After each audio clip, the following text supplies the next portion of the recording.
Hey guys, welcome to MadTech. Today we'll be learning how to switch account in Terabox app, and now let's dive right in. Now to switch account in Terabox app, first open up your Terabox app on your phone. And after opening a Terabox app, guys, on this interface, at the top left corner of the screen, you can see the three line icons available for us. Tap on the three line icon at the top left corner of the screen, and you'll land over here where you can see the settings option available for us.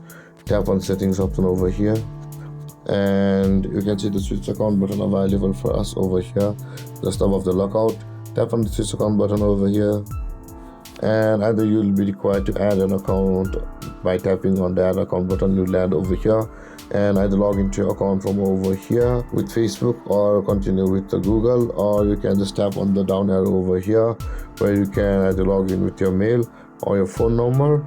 And with that being said, guys, if you have already logged into your account over here on Terabox, simply tap on that account and you'll be switched to your account in Terabox app. And with that being said, guys, this is how to switch account in Terabox app. And if you have any confusions or questions regarding the topic, feel free to comment in the comment section below, and don't forget to like, subscribe and hit that bell icon for more videos.